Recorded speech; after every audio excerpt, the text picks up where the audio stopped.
Sir यहाँ पर जो विधायक है विजेंद्र प्रसाद यादव, उन्होंने अपने सुपौल डिस्ट्रिक्ट, सुपौल जो प्रखंड है, जिला से पहले सर सुपौल प्रखंड है, सुपौल में प्रखंड में बहुत विकास हुआ है, इसमें कोई दो राय नहीं है सर, वो बहुत अच्छा काम किया है। लेकिन लोकसभा अगर आप घूमेंगे तो सुपौल के बाहर अगर आप जाएंगे तब आपको दिख जाएगा कि मोदी जी का क्या विकास है या नीतीश कुमार जी ने क्या विकास किया है। इनका विकास केवल पेपर पे है, सामने में है नहीं। अभी आप थोड़ा सा बाहर निकल के सर निर्मली चले जाइए, वहां पर पीने के लिए पानी नहीं है, बालू है सर, ना ट्रांसपोर्टेशन है। आप रोड बना देने से रोजगार नहीं मिल जाएगा सर, हमको रोजगार चाहिए, हम पढ़े लिखे युवा है, युवा को रोजगार चाहिए। हम लोग चाहते हैं कि सरकार हमारे लिए काम करे, रोजगार सबसे बड़ा मुद्दा होना चाहिए।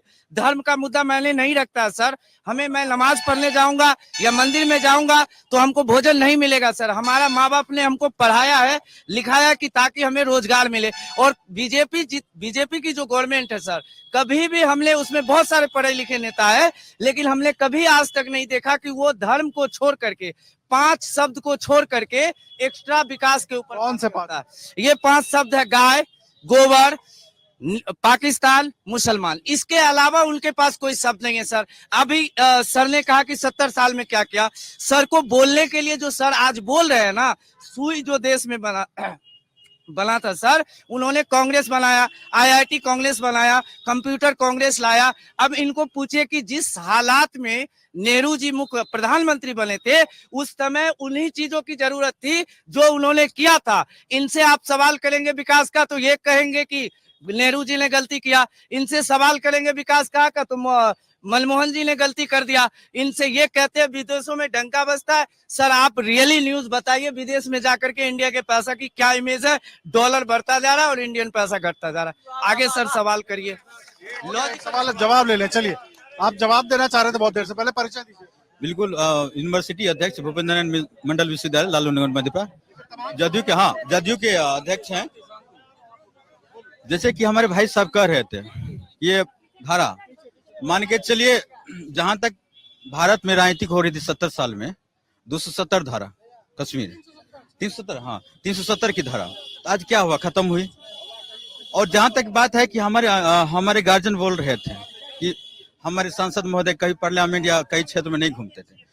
साल में 9 महीना जो है हमारे वहां सदन चलती है, तो अपने क्षेत्र की विकास करने के लिए सदन में उनको जाना पड़े या भोज खाने के लिए इनके गांव जाए या क्षेत्र घूमे, काम से मतलब है या क्षेत्र घूमने से मतलब है? यदि जनता के बीच हमारे नेता रहेंगे तो काम हो पाएगी क्या? काम कभी नहीं हो पाएगी। जनता के बीच काम नहीं होता? नहीं, काम तब हो पाएगी जब पार्लियामेंट में रहेंगे, वहां सदन में उठाएंगे और वहां से फंड लाएंगे, यहाँ से काम करेंगे। जनता के बीच काम करने के लिए हमारे वर्कर रहते हैं, वो सुनते हैं और वो काम करते हैं, और मान्य आते हैं तो वो भी क्षेत्र में लगातार घूमते रहते हैं। आप डाटा ले लीजिए 6 महीना। 5 साल में पार्लियामेंट में ऐसा कौन सा उन्होंने सवाल उठाया कि यहाँ पर रोजगार के लिए कोई फैक्ट्री लगे, क्या लगे, कुछ उठाया था उन्होंने? रोजगार जैसे कि जी 38 बार, टोटल 38 बार उन्होंने रोजगार के लिए प्रश्न उठाया है। प्रश्नकाल में रोजगार के लिए तो सरकार भी उनकी थी, एक बार भी कैसे नहीं सुनी गई? आप बताइए। अभी जो आपको इतना सारा रोजगार का तो मतलब क्या मापदंड क्या होता है? सिर्फ सरकारी नौकरी होता है क्या? मैं तो कह रहा हूँ कोई उद्योग धंधा सारी चीजें होती है ना, प्राइवेट सेक्टर भी होता है। प्राइवेट सेक्टर क्या है यहाँ? रोजगार का मापदंड सर क्या है? आप बताइए।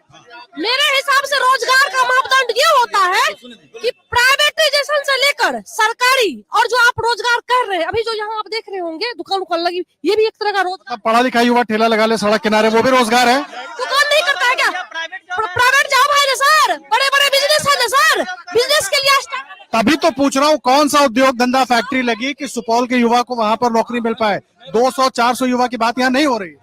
स्टार्टअप के लिए पीएम प्रधानमंत्री जी और बिहार सरकार भी लोन देती है। आप पढ़े लिखे जो है युवा, वो लोन लेकर स्टार्टअप की शुरुआत कर सकते हैं ना। वो तो मतलब पढ़े अनपढ़ लोग नहीं करते हैं ना। बिल्कुल मिलता है, बिल्कुल मिलता है। एक मिनट आ रहा हूँ। इथेनॉल फैक्ट्री की आप बात कर रहे थे, कितना स्थानीय? हाँ, कितने इथेनॉल इथेनॉल फैक्ट्री संयंत्र लगाने का काम चालू है, वो अंतिम मोड में है। एक वीरपुर, एक हमारे एक एक हमारे जिले में जल संसाधन विभाग का बहुत बड़ा प्रोजेक्ट जो कि अब तक हैदराबाद में था, हैदराबाद के बाद पूरे भारत में स्थानीय कितने युवा इन्वॉल्व हो रहे हैं? उसमें 5500 स्थानीय युवा को नौकरी मिल रही है केवल बीरपुर में। बीरपुर में इथेनॉल फैक्ट्री में लगभग 4 इथेनॉल फैक्ट्री है, लगभग 12,000। अगर आप ये वीडियो YouTube पर देख रहे हैं तो हमारे चैनल को सब्सक्राइब करें और बेल आइकन को दबाना ना भूलें। अगर आप Facebook पर ये वीडियो देख रहे हैं तो हमारे पेज को लाइक करें।